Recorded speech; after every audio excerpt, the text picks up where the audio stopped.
Originaire de Djibouti, Rukia Abdi Aden réside depuis maintenant 20 ans en Ontario. Elle occupe le poste de gestionnaire concertation nationale au Réseau de développement économique du Canada depuis septembre 2012. Au sein du RD Canada, Rukia Abdi est responsable des enjeux économiques prioritaires du RD Canada et de ses membres, dont le tourisme et l'immigration économique, entre autres.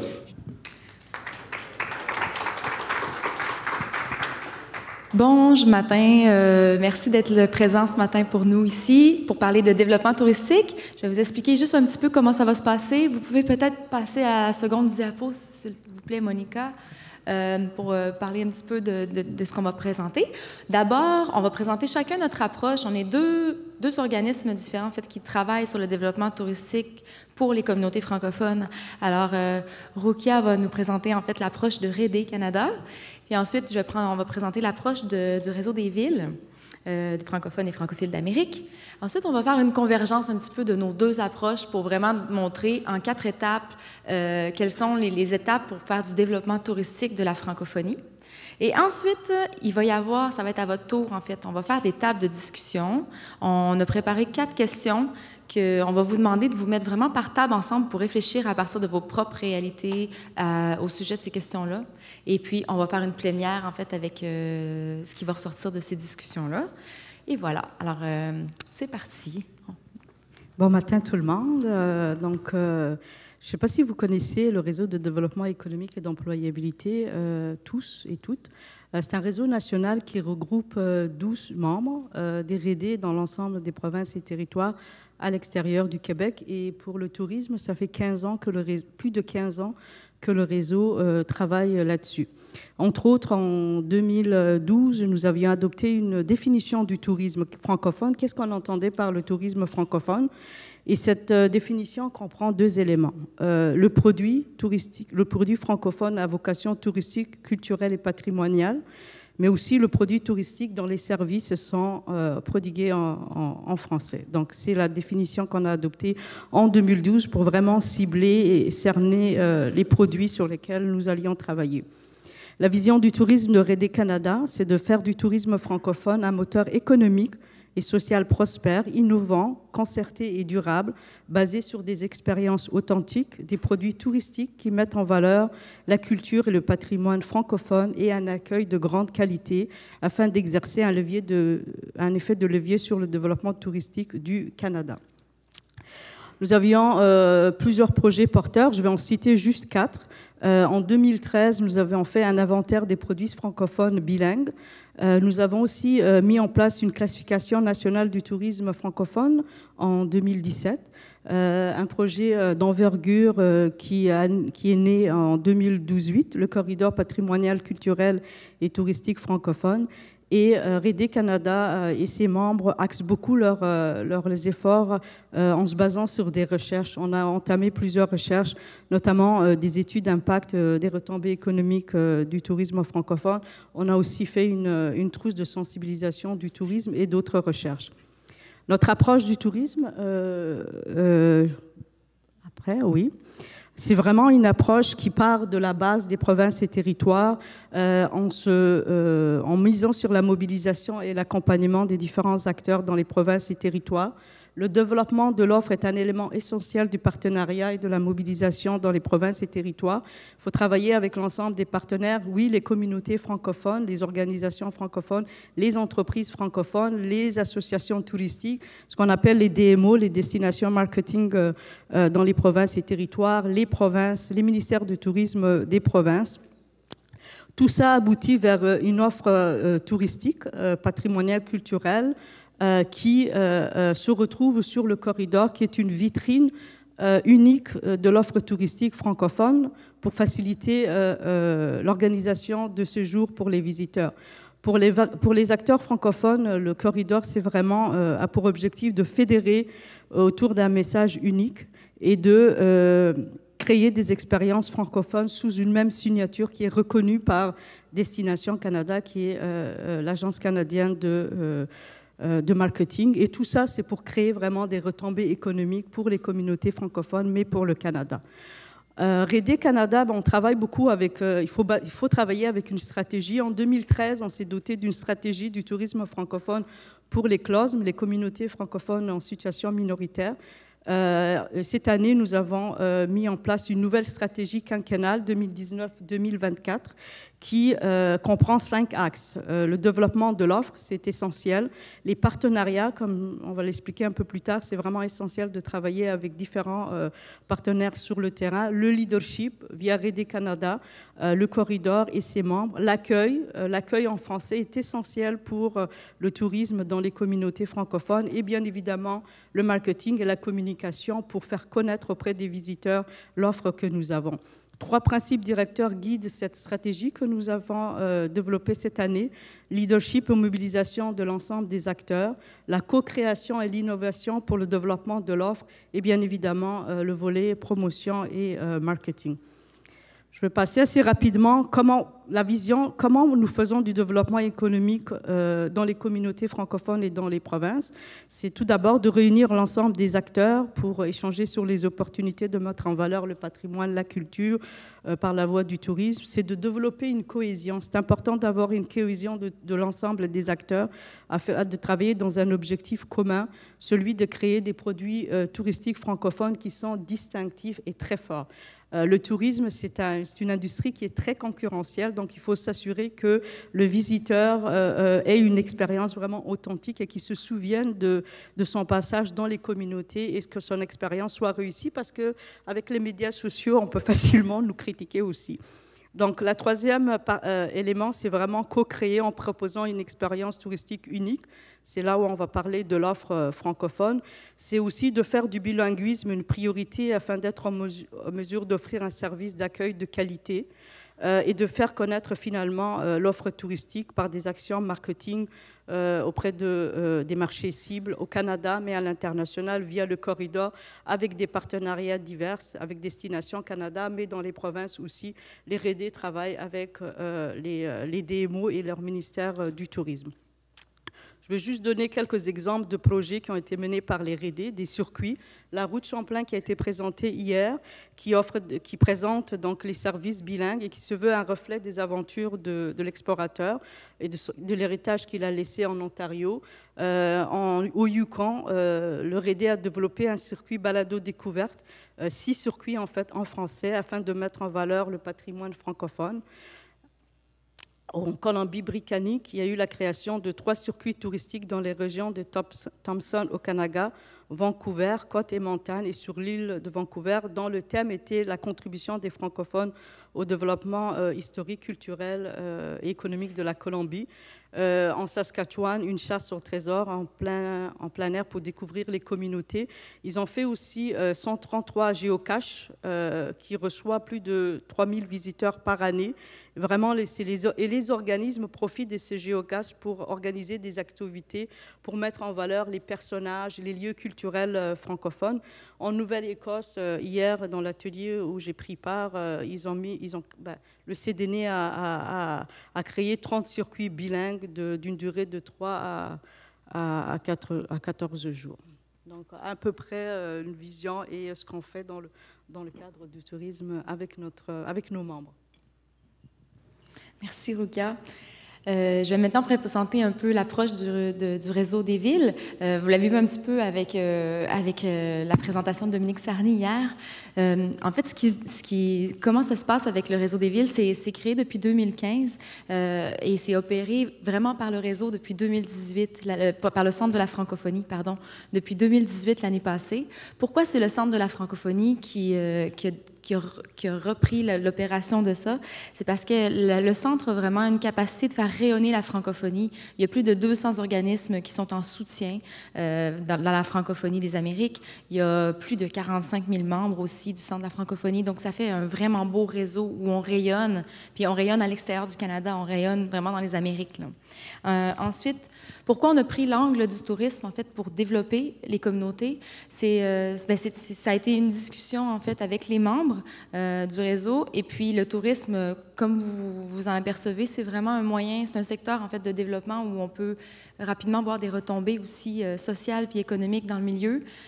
Donc c'est ce secteur-là qui est privilégié pour le moment, mais vous allez voir que ces secteurs-là en fait sont imbriqués à tous les autres secteurs de développement, puis ces rouages-là se mettent en place les uns avec les autres.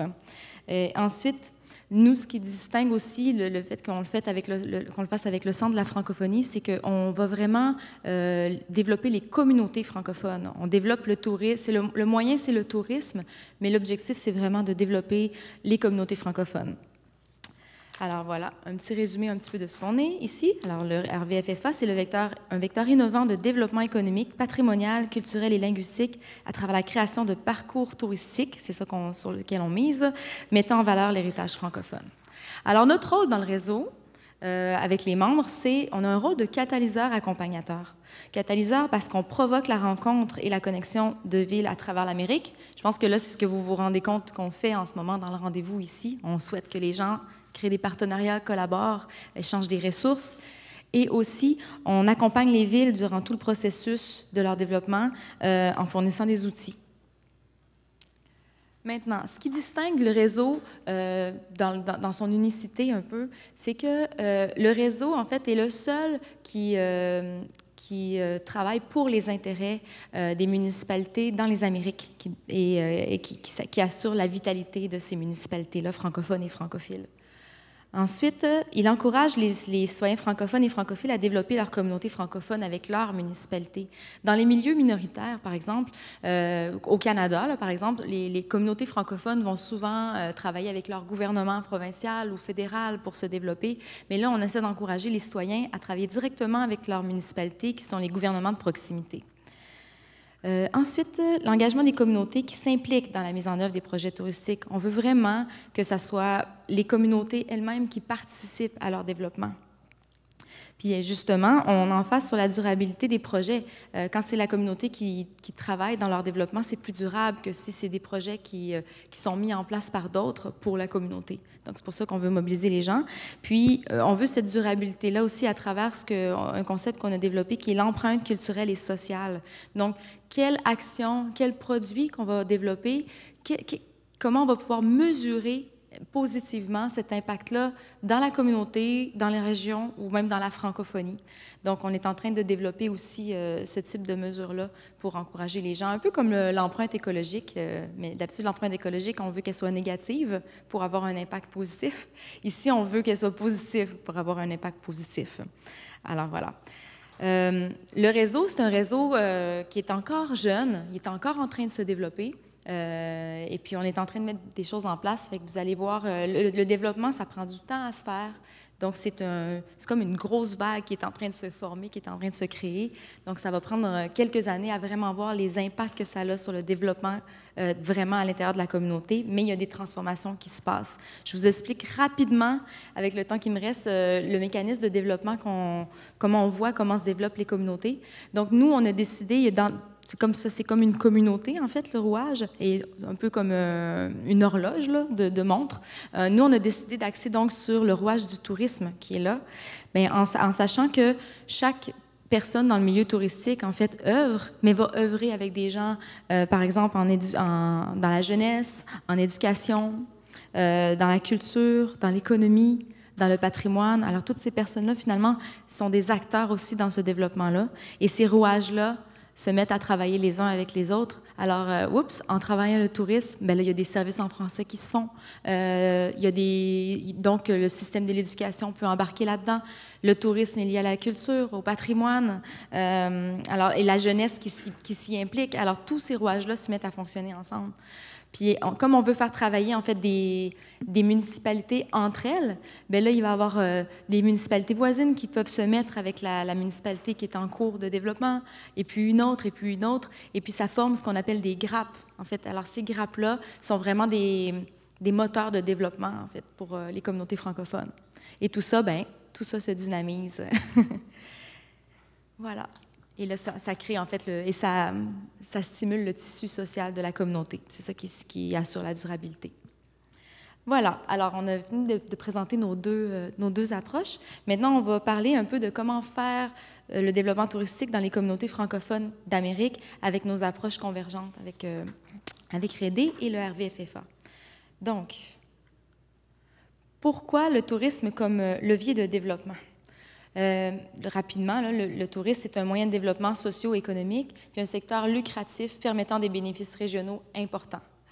Ensuite, il permet aux communautés de faire rayonner leur culture francophone puis leurs attraits dans un contexte minoritaire. Le tourisme, on ne fait pas ça juste pour les beaux yeux.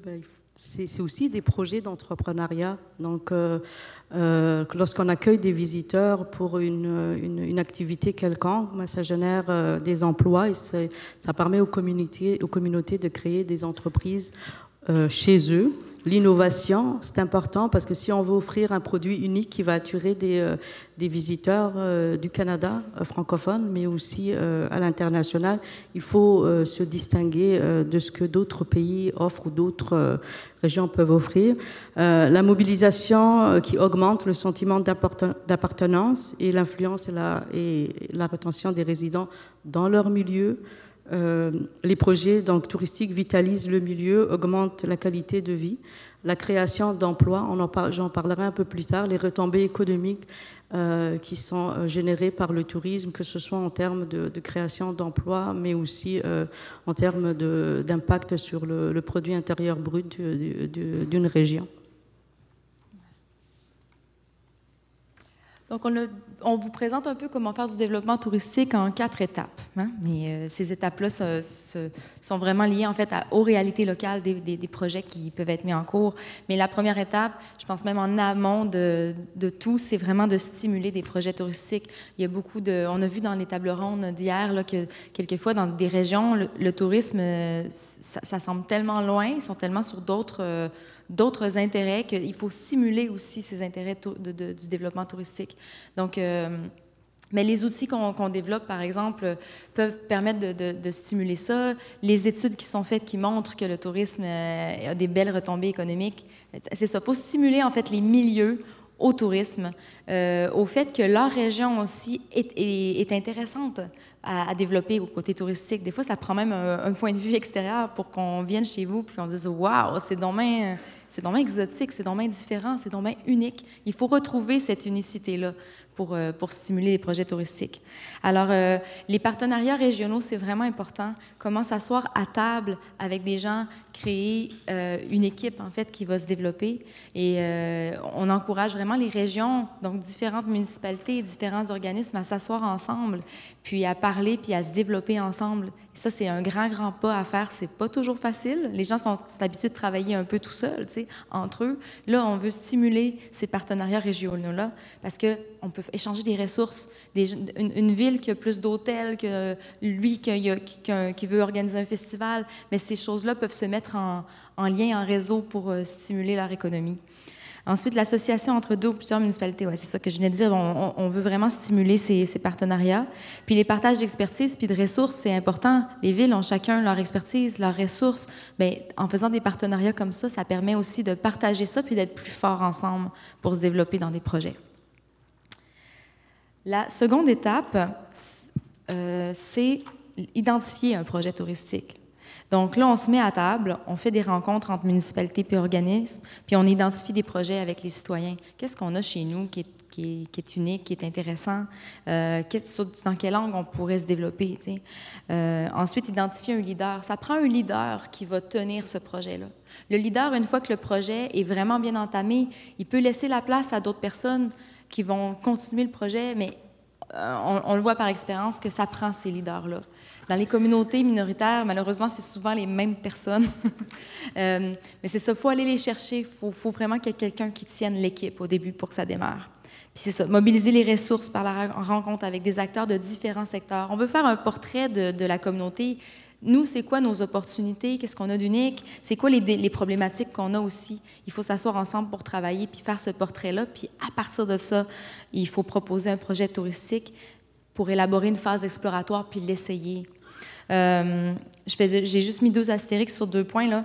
Il faut avoir une posture et une vision ouverte à l'innovation. Il y a beaucoup de résistance, des fois, dans les communautés, puis il faut trouver justement le leader qui va aller faire débloquer ces résistances-là pour innover, pour arriver à faire rêver les gens, puis à créer quelque chose de nouveau dans leur communauté. Puis voilà, fait que c'est vraiment des trucs importants de base là, dans cette seconde étape-là. Pour la troisième étape, c'est de mettre en valeur les attraits locaux de la francophonie et d'en faire une identité touristique régionale unique. Cela comprend de renforcer le sentiment identitaire de la communauté par des activités, des lieux, des services. Qu'est-ce qu'on offre vraiment comme communauté et qu'est-ce qu'on peut mettre de l'avant pour attirer des visiteurs? C'est d'identifier, de mettre en valeur des attraits régionaux et de les lier avec d'autres services existants. Le voyageur va venir, oui, la francophonie, découverte de la francophonie, mais besoin d'hôtels, d'aller manger, puis de vivre aussi d'autres expériences. Et nous, avec la classification des services en français, nous attirons aussi d'autres attractions majeures qui sont très fortes pour tirer les offres touristiques francophones qui sont d'une ampleur, qui ne sont pas aussi, qui sont pas des produits phares. Donc, c'est essentiel de relier tous ces éléments-là pour offrir un séjour complet aux visiteurs. Puis, c'est important aussi qu'il y ait une trame, de plus en plus une trame narrative, une thématique, soit, par exemple, la thématique du circuit Champlain, le culinaire. Vraiment, il y a plusieurs possibilités qui peuvent être mises de l'avant. Et c'est la communauté, c'est important qu'elle participe à la mise en œuvre de cette expérience touristique, parce que de toutes les études qui sont faites pour savoir un peu qu'est-ce que les visiteurs attendent de nos jours, c'est vraiment de vivre une expérience unique. C'est d'avoir un souvenir, de garder un souvenir de son séjour. Ça peut être visiter une petite ferme, mais c'est de s'immerger dans cette expérience-là, puis de la raconter une fois qu'il rentre chez lui, puis de se souvenir de ce voyage-là. Donc, c'est des éléments importants. Puis la communauté, on a des expériences et je pense qu'on a beaucoup à offrir. La quatrième étape, c'est la promotion. C'est essentiel. Oui, on va avoir des produits, des circuits, mais c'est de les mettre en avant puis de les faire connaître aux visiteurs au Canada, mais à l'international aussi. Donc, ça prend forcément une plateforme pour rendre accessible l'offre touristique aux visiteurs potentiels. J'ai parlé tout à l'heure du corridor, qui est vraiment un outil, une vitrine de l'offre touristique francophone aujourd'hui. Et puis de fédérer toutes les expériences autour d'une même signature, puis de travailler avec des grosses organisations comme Destination Canada. L'importance des partenariats pour rendre visibles les parcours touristiques, les RD dans les provinces et territoires travaillent beaucoup avec ce que je disais, les organisations de marketing de leur province, tous ces partenaires qui sont déjà dans le tourisme et qui sont financés par les provinces, et d'avoir des partenariats, d'établir des partenariats avec eux, c'est essentiel. On peut en faire un bout, mais eux ont aussi beaucoup d'argent sont mandatés par la province pour faire ce travail-là aussi. Donc, les citoyens peuvent aussi participer à la visibilité des parcours, hein, les médias sociaux de nos jours. Tout le monde expose un peu ce qu'il a fait durant ses vacances. Donc, c'est vraiment important aussi d'avoir les témoignages des visiteurs lorsqu'ils se rendent dans une province ou dans une région quelconque.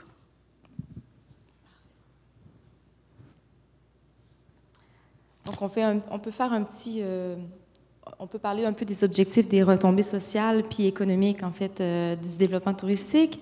Les retombées sociales, c'est en fait de créer vraiment ce qu'on appelle un terroir. Donc, un art de vivre régional qui va contribuer au vivre ensemble. Il ne faut vraiment pas oublier que si la qualité de vie augmente, puis elle favorise ce terroir-là aussi unique dans la région, mais tout le reste aussi s'enclenche et tout le reste suit. Ça va être beaucoup plus facile de faire venir des touristes chez soi si déjà notre qualité de vie est diversifiée, est intéressante. Tu sais. Donc, je pense que ça, c'est vraiment un truc en amont, là, c'est vraiment d'avoir cette vitalité-là. Présenter une francophonie plurielle et distinctive locale aussi. La réalité d'aujourd'hui, c'est que la francophonie est plurielle. Il faut intégrer ces différentes francophonies, ces différentes francophilies dans les projets de développement de la francophonie, puis de trouver cette distinction en fait locale avec tout ce beau monde-là. Ensuite, bien, comme je disais, je parlais de l'empreinte culturelle et sociale, c'est vraiment de mesurer cette empreinte culturelle et sociale pour assurer la durabilité des projets. C'est vraiment important que ce qu'on fait puisse demeurer, en fait. Vous savez que beaucoup de projets, en fait, on peut demander des subventions qui vont durer 1, 3, 5 ans, mais si on ne développe pas cette empreinte locale-là, quand les subventions se retirent, bien, le projet, il s'arrêterait. Alors que non, il faut que ça continue. Il faut que dans notre développement, on pense à qu'est-ce qu'il va y avoir après les subventions. Donc, on développe avec les subventions ou avec l'argent, les ressources qu'on retrouve, pour qu'après ça, ça s'intègre dans la communauté, puis ça continue. Voilà. Donc le tourisme, bien sûr, comme je disais tout à l'heure, ça génère des retombées économiques pour les régions. Les visiteurs viennent dépenser lorsqu'ils voyagent à travers les provinces et territoires, donc créent une valeur ajoutée. Rede Canada, comme je vous le disais tout à l'heure, on a commencé à faire une recherche sur les retombées économiques du tourisme francophone à l'extérieur du Québec. Puis en 2016, par exemple, la contribution au PIB du tourisme à l'extérieur du Québec était de 23 milliards. Puis en 2018, elle était de 31,6 milliards. C'est une augmentation de 13%. C'est quand même des arguments majeurs pour dire que oui, on a une contribution importante. Le parcours touristique dynamise les différents secteurs et permet une diversification économique de la province. Je me rappelle, il y a 3 ans, en Alberta, quand le pétrole a commencé le prix du pétrole a baissé, puis que l'Alberta, c'était beaucoup les pétrolières et autres. Ils se sont tournés vers le tourisme justement pour diversifier leur économie, puis créer d'autres moyens pour les emplois. Donc la création d'emplois aussi, c'est un résultat direct de ces activités touristiques, la rétention des jeunes. Le tourisme emploie beaucoup de jeunes, la restauration et autres. Et dans cette même étude d'impact dont je parlais pour les tourismes francophones à l'extérieur du Québec, en 2016, ce tourisme-là avait créé 281 580 emplois pour les communautés. Et puis en 2018, 348 325 emplois. C'est une augmentation d'à peu près 23%. Donc, c'est pas négligeable et c'est une valeur ajoutée, une valeur économique importante. Voilà, alors maintenant, on va passer à une table de discussion. On a préparé 4 questions ensemble sur lesquelles vous pourriez vous-même développer, en fait, à partir de vos propres réalités. Vous pourriez travailler ensemble. On va vous donner une dizaine de minutes en ce moment pour choisir une de ces 4 questions-là. J'aimerais ça que vous vous placiez sur une table puis que vous abordiez ensemble pendant une dizaine de minutes ces questions-là. Il va y avoir des papiers. Je sais que vous avez des crayons, des stylos, sinon j'en ai amené 2. Mais je vous inviterai vraiment à faire. Je vais juste vous présenter les questions avant, là. Puis ensuite, on en a placé sur les tables. Mais l'idée, ça serait que tous les francophones qui peuvent se mettre ensemble le font ensemble. Puis j'ai les questions en français puis en anglais, là. La première question, en fait, c'est un peu comment mobiliser différentes communautés autour d'un projet de développement touristique. Qu'est-ce qu'elles peuvent apporter aussi? Les communautés, en fait, c'est pas toujours évident d'aller mobiliser ces personnes-là, d'aller les faire travailler, de les amener dans un projet. Je pense que les personnes qui ont déjà essayé de faire des parcours touristiques ou déjà essayé de faire des projets de développement rencontrent des défis, des difficultés. On aimerait ça savoir, vous, qu'est-ce que vous rencontrez comme problème puis comment vous arrivez à les surpasser. Ensuite, quels sont les éléments minimums viables pour animer un projet de développement qui se veut durable? Donc, qu'est-ce que ça prend au minimum? C'est quoi les éléments? Ça prend-tu de l'argent? Ça prend-tu quel genre de ressources en termes de communautaires, en termes municipaux, etc.? On aimerait ça savoir, pour vous, ça serait quoi les éléments de base pour développer un projet de développement touristique? La troisième question, c'est quel rôle les municipalités peuvent-elles jouer dans le projet de développement touristique de la francophonie? On est dans un réseau de municipalités ici. À quel moment que ces villes-là, puis sur quel pouvoir, en fait, elles ont d'amorcer ces projets-là ou de participer? À quel moment elles devraient venir là-dedans? Puis la quatrième question, c'est comment les partenariats peuvent appuyer le développement touristique francophone?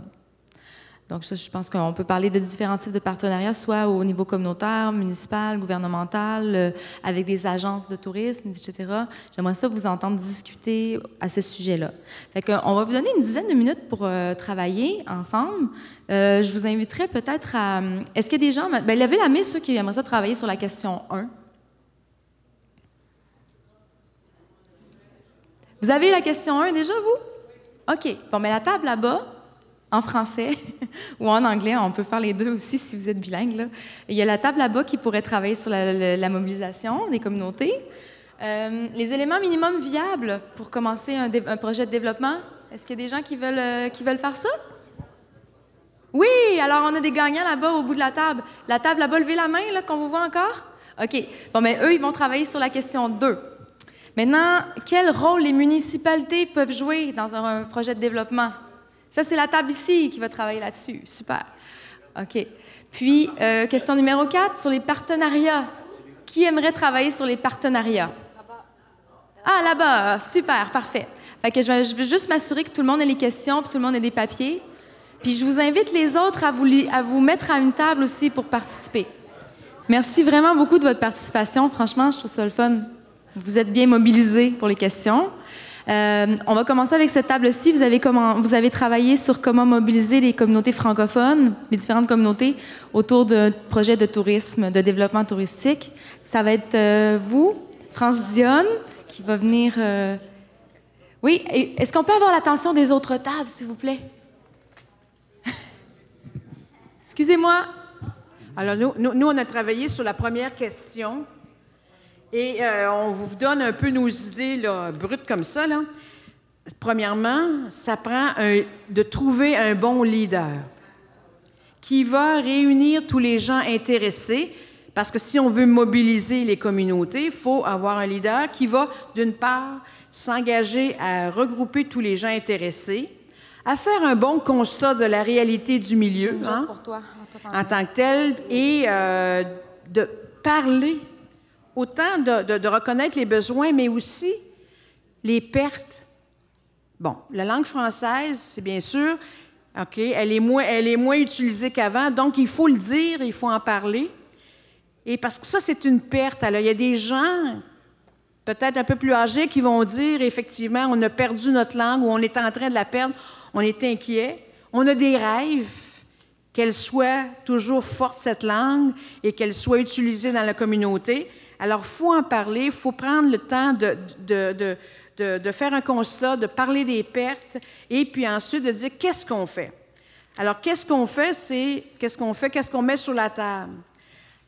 Comment on peut mobiliser les jeunes? Comment on peut mobiliser les jeunes? Parce que si on parle de nos pertes, c'est on sait qu'on avait plus de français, qu'on avait une histoire francophone, mais est-ce qu'on le dit aux jeunes? Est-ce qu'on en a parlé? Est-ce qu'on a conté notre belle histoire du temps? Alors, pour mobiliser les jeunes, puis on a entendu hier là, notre jeune de 19 ans qui explique ce qu'elle veut faire avec la langue française. Je pense qu'il y a du dynamisme là. Alors, il faut parler du tourisme local. Et il faut que notre produit touristique francophone soit bien travaillé, bien monté, bien structuré. Parce que dans la région où on est, il y a peut-être du tourisme qui se fait déjà, sur d'autres aspects.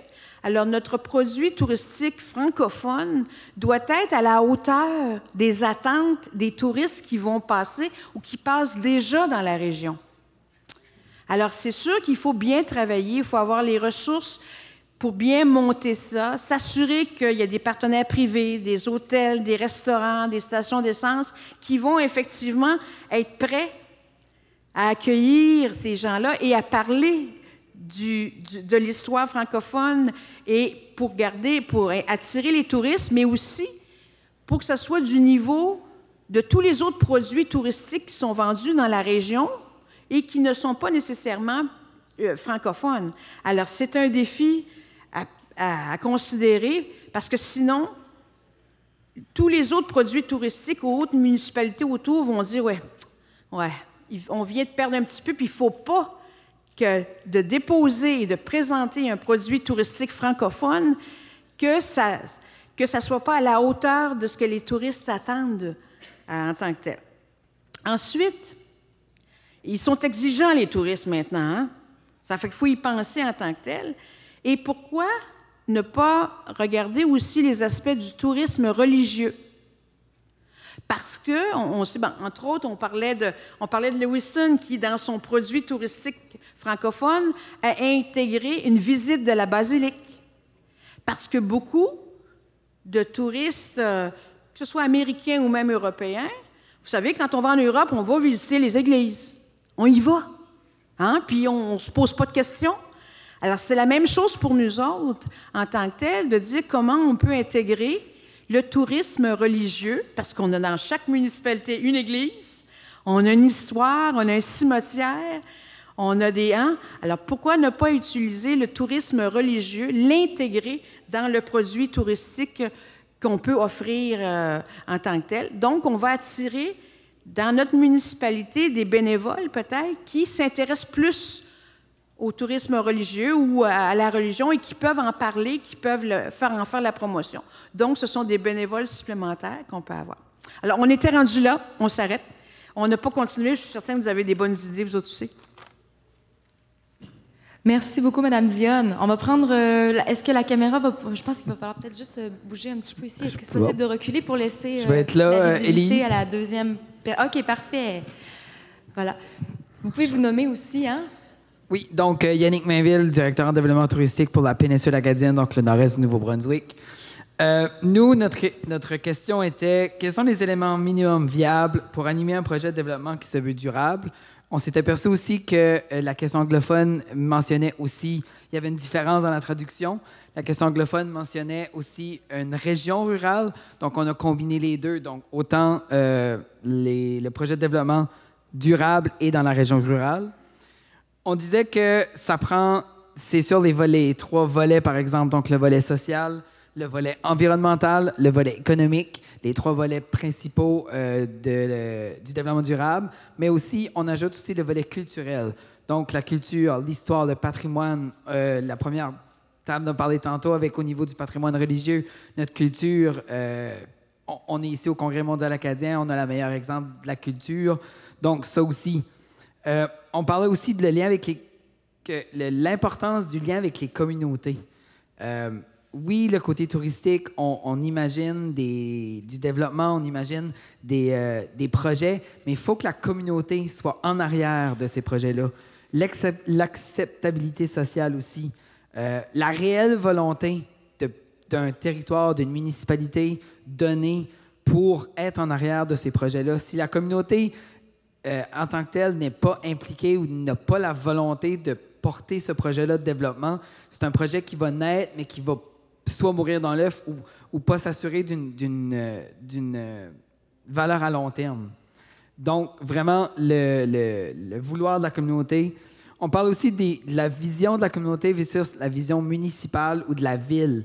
On parlait qu'au niveau municipal, en gros, une ville peut avoir une vision d'inclusivité, développement économique, autre, mais aussi la vision de la communauté, c'est quoi que la communauté, c'est quoi que les habitants veulent pour la communauté qui réside. Donc, on parlait de ne pas oublier les priorités. On parle de la langue, on parlait de l'exemple de Winnipeg, que le World Trade Center était complètement bilingue et que ça amenait des conventions, des conférences à Winnipeg, justement, au niveau de la langue, l'importance du bilinguisme, l'importance de la langue française, le sentiment d'appartenance de la communauté aussi dans les projets de développement durable, développement touristique. On a mentionné aussi la différence dans plusieurs provinces. La Nouvelle-Écosse, ce sont tous des territoires municipaux ou municipalisés, versus qu'au Nouveau-Brunswick, on est dans cette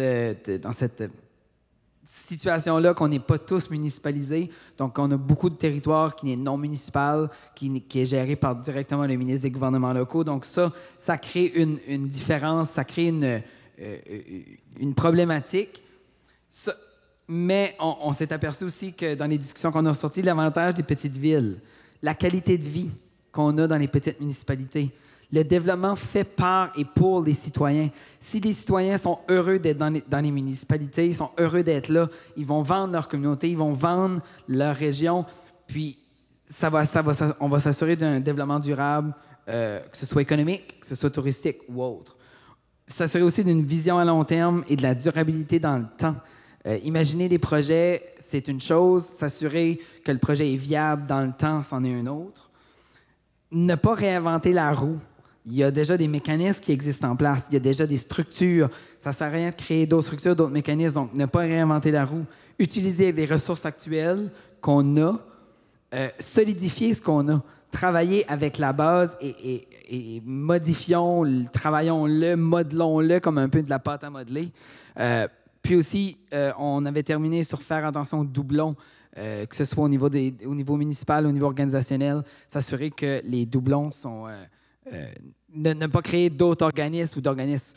Puis s'assurer, c'est sûr, de collaborer, partenariat, je pense que c'est la clé. Puis nous, on était rendus là dans notre question de développement durable.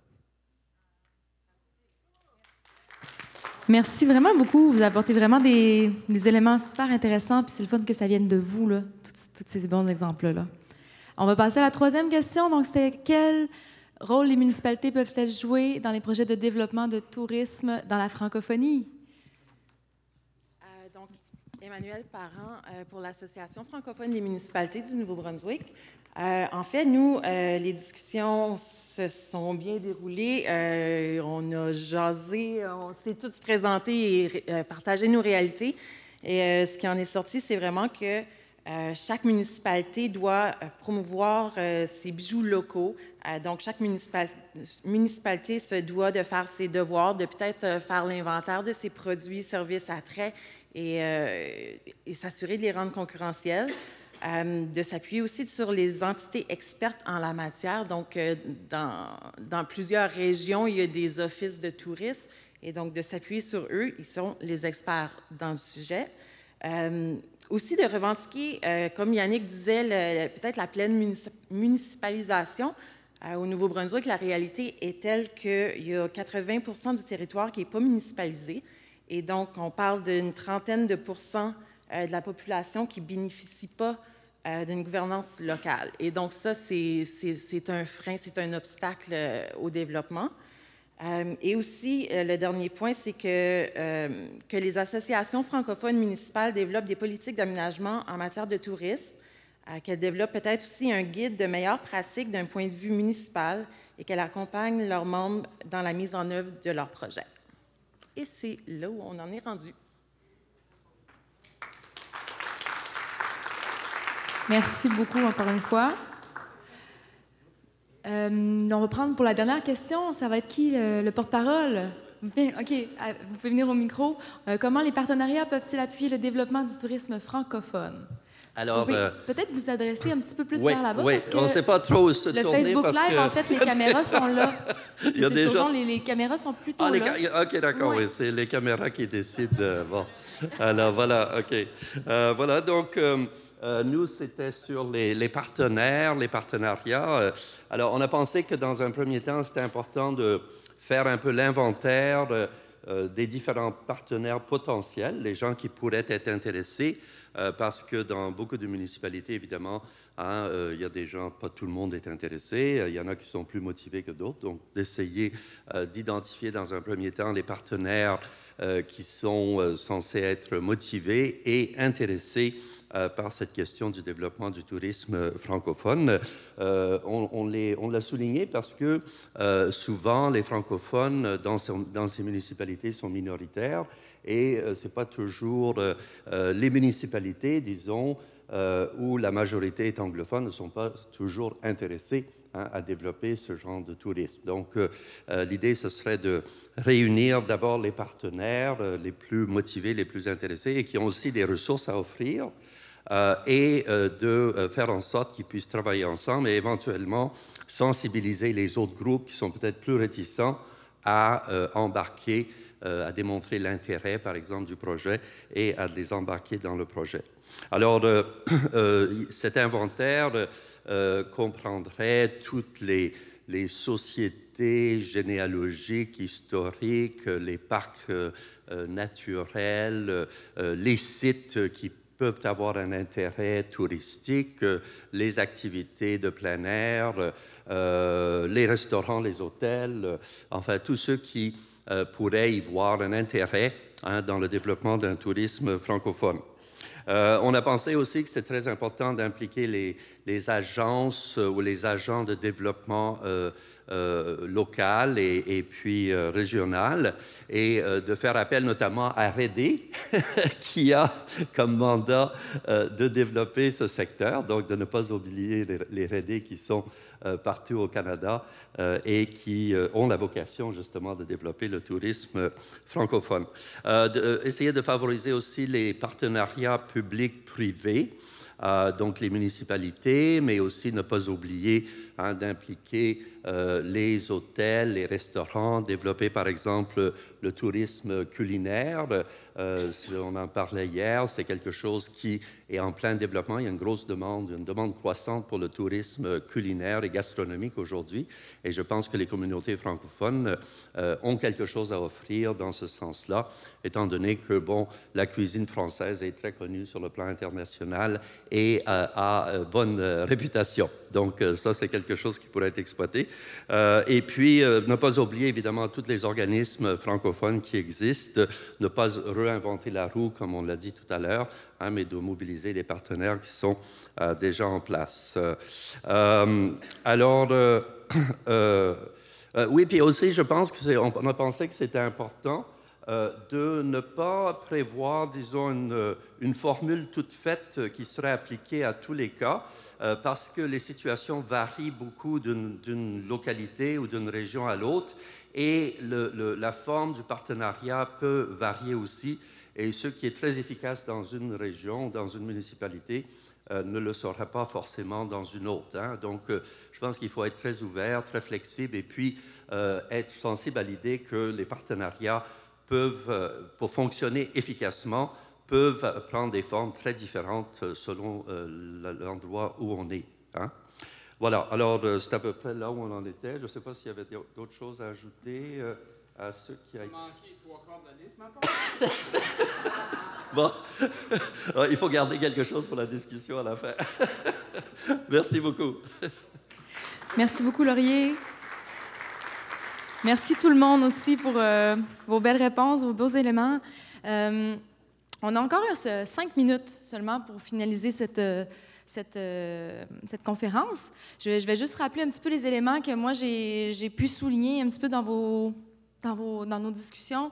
Ce que je remarque, en fait, un peu partout, c'est franchement, je pense que c'est comme, j'ai envie de dire le mot inventaire, mais tu sais, l'inventaire un peu des partenariats possibles. L'inventaire des bénévoles qui seraient intéressés à participer à ça.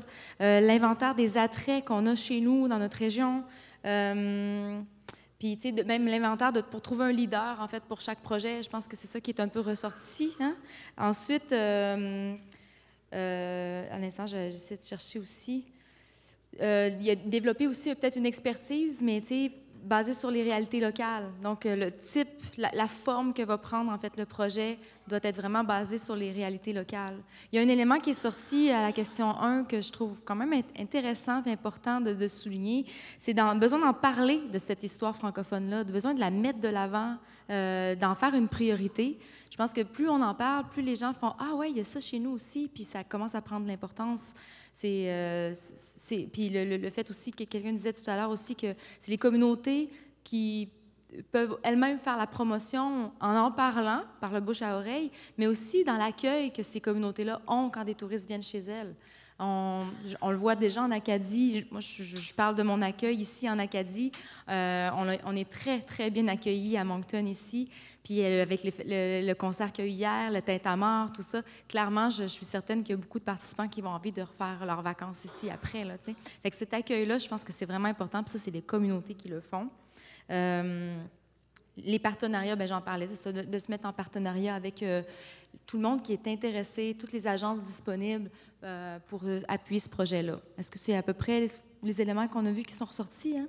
Oui, moi, toi, personnellement, il y a 3 éléments que je retiens.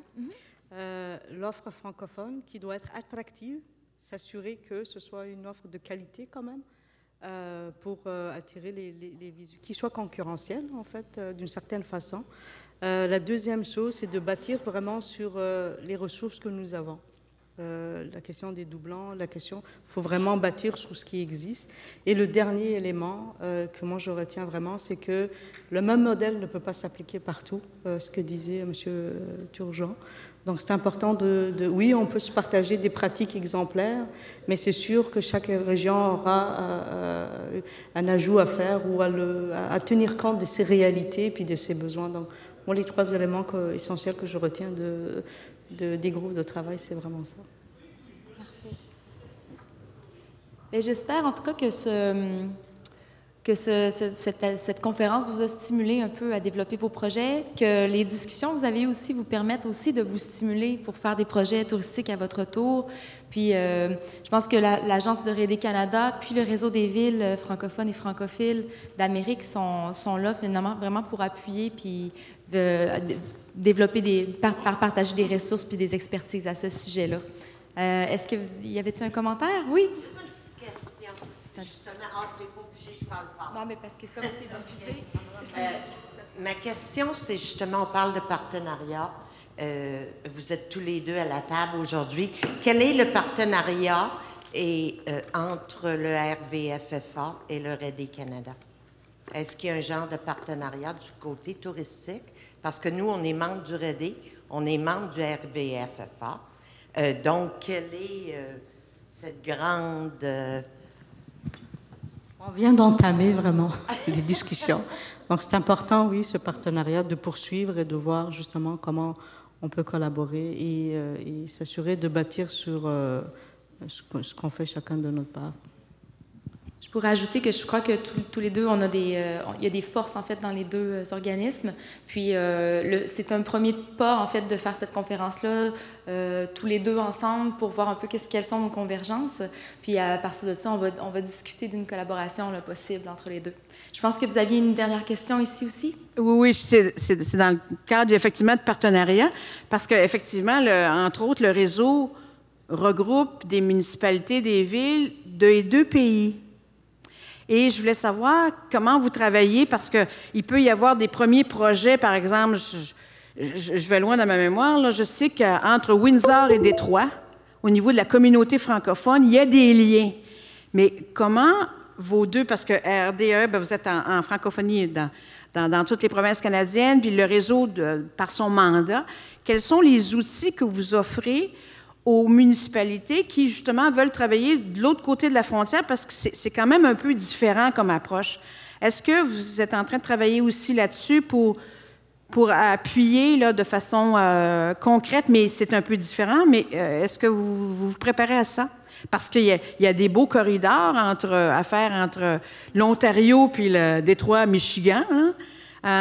Parce que si on sait que dans la francophonie américaine ou nord-américaine, le diocèse de Québec, à l'époque, couvrait jusqu'au Wyoming puis jusqu'en Louisiane. Donc, quand on parlait de tourisme religieux tantôt, là, ça m'a rappelé ça.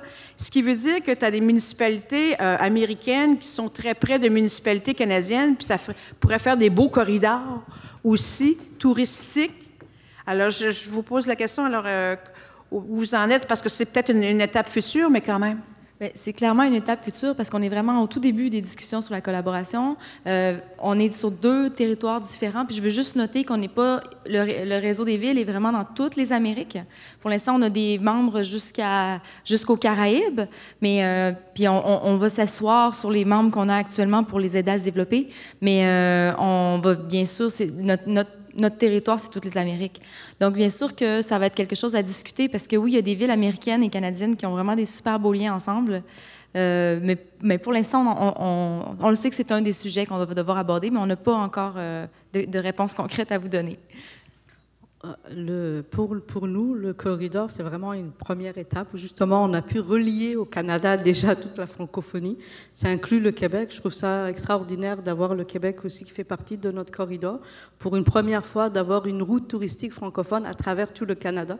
La beauté du Canada, justement, c'est que nos provinces et nos régions sont tellement différentes on a appris à travailler avec ces différences-là. Puis, quels que soient les outils qu'on développe, elles peuvent être utilisées ailleurs qu'au Canada aussi, parce qu'on a cette immense diversité qui fait en sorte que ça peut être transporté ailleurs aussi, puis être utilisé ailleurs dans d'autres municipalités. Puis, un des éléments centraux, puis je vais prendre juste l'exemple Québec, Nouveau-Brunswick ou Québec-Ontario, si... un touriste vient en Ontario, c'est sûr et certain que s'il va à Windsor, peut-être qu'il serait intéressé d'aller à Détroit aussi.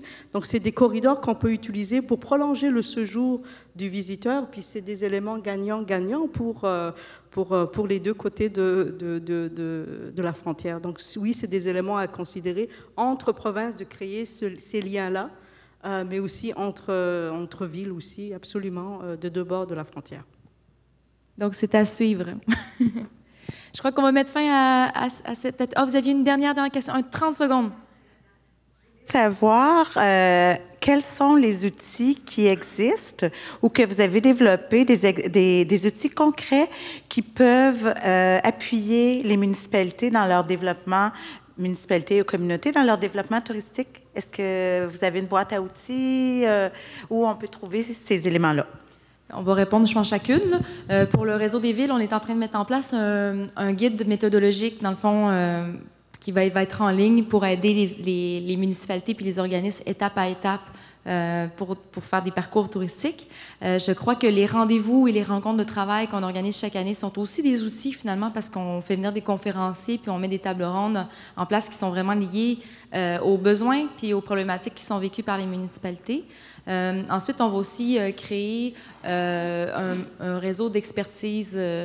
Comment dire? Il va y avoir des échanges en fait de ressources aussi qui vont être disponibles entre municipalités puis entre organismes, pour que des villes appuient d'autres villes, des organismes appuient d'autres organismes. J'essaie de me rappeler. En tout cas, en gros, ce sont des outils comme ça. Je crois même qu'au départ, en tout cas en amont de tout ça, notre approche de développement mérite d'être mieux connue. Donc, on va créer, je pense, un peu de modules pour que les gens puissent vraiment comprendre comment on fait du développement communautaire avec le tourisme comme levier de développement. Fait que de notre côté, c'est ça qu'on est en train de tout mettre en place. Pour l'instant, la plupart de nos outils nationaux, on a la classification qui peuvent être déployés dans les différentes villes et provinces. On a une trousse de sensibilisation qui peuvent être utilisées justement pour mobiliser les acteurs autour du tourisme. Dans les provinces et territoires, les R&D ont aussi développé quelques outils qui sont spécifiques aux réalités régionales aussi. Mais ce qu'on disait aussi tout à l'heure, on essaye toujours de ne pas réinventer la roue parce qu'il y a beaucoup d'outils qui ont été développés par des organismes provinciaux, bilingues la plupart du temps. Donc on essaye aussi de reprendre certains de ces outils-là qui existent pour les rendre disponibles aux différents acteurs. Donc, beaucoup axé sur ce qui existe aussi pour le partage avec les différents...